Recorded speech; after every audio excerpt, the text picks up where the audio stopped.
This Nick Big Silence at Havens, West Coast Reactive.com, #1 independent website in the world, and I'm right here with Chris the Glove Taylor, DJ, producer, mixer, and author. All right, OG. Now, I'm a younger upcoming artist in the game, right? About 30 years old. I've been putting out records. I'm on my 6th album, 7th record, independently, all on my own.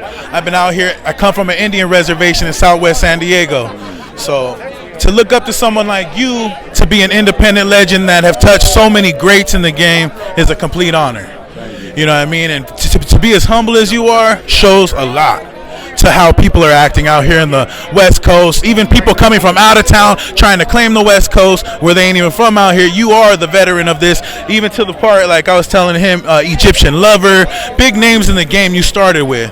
Yeah. Can we talk about that a little bit? What got you inspired, and what years did you start, and who are your inspirations out here?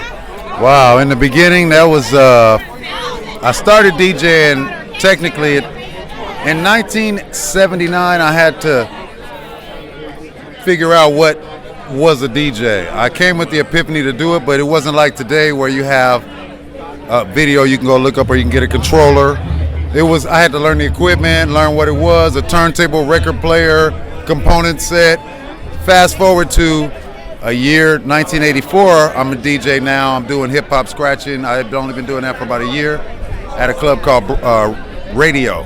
And they made a movie about it called Breaking. And that was a club where Ice-T, myself, we would perform every Friday, and we'd have guests like, Prince, Michael Jackson, Madonna, they all in the crowd.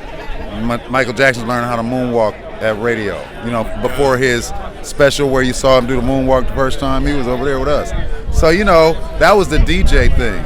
From there, after producing Ice-T and doing a few other things, I moved on into working with Dr. Dre. And I produced on the Chronic album, mixed that with my friend Greg Royal, and we also, Doggy Style. I don't want to cut this amazing story, but the mixing of that record, what was that like? It was it was easy, but it was a cloudy situation. I didn't smoke weed then, so the room was full of weed. Me and Dre didn't smoke until we finished. When we finished the thing, Dre turns and asks me, "Yo, you ever smoke weed?" I'm like, "Nah." But they've been smoking. We got to be getting high. He's like, "Nah, we got to smoke a joint. We're going to put out the Chronic. We got to smoke weed." So we went, and the story is we smoked a joint together the first time after we mixed the Chronic. Man, the first person to smoke with Dre. So was he still World Class Wrecking Crew at the time? No. This is after 2 NWA albums. Remember, we were with Ruthless Records. We left Ruthless and started Death Row. And then Death Row was Dre, Tupac, Snoop Dogg, the Dog Pound. So, yeah, we had our own thing.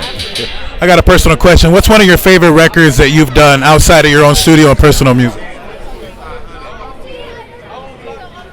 One of my favorite records that you cut, mix, and mastered, and work with your favorite artist, who other than Dre? Was it Dre? My favorite person to work with,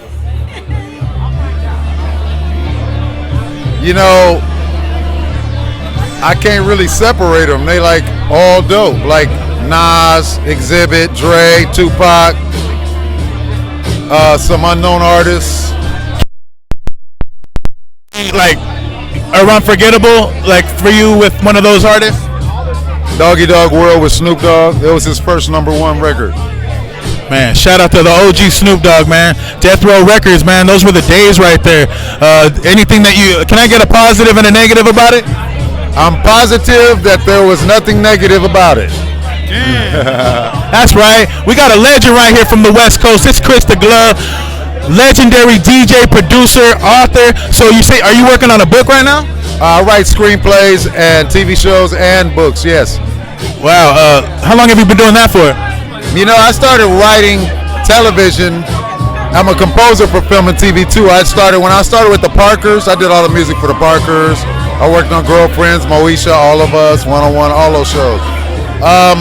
Empire. So I started writing television in about 2003. And then I started writing poetry in 2020, bro. I got bored. I found out I could do it. I didn't even know I could do it. Man, he hits us with the lies. He'll be smoking a bleezy, and he hits a rhyme over a song that he does, and he has great music, man. Don't sleep on the OG. He's pushing that funk. I'm pushing that Red Shirt Freshman. Y'all go out and get it. I got a forever album. That means I'm going to forever put new music on it. So you buy it now, you get all the new music I'm going to do forever. And I tell you what else, the price goes up. So right now it's $60. Find me at chrisglove.ai on Instagram. That's where I'm selling it. There it is, man. I look forward to working for you in the near future, with and for, because I'm a student of the game. You know what I mean? And I'm gonna always be that, and I want to learn from you. And if you want to learn anything from me, I'm here to teach as well. You know what I mean? You can only teach. You have to learn when you teach. Yes. So I'm always listening. There it is, y'all. Thank you for the interview, and welcome. God bless you always. Thank you for having me. See you soon. Yeah. Chris the Glove.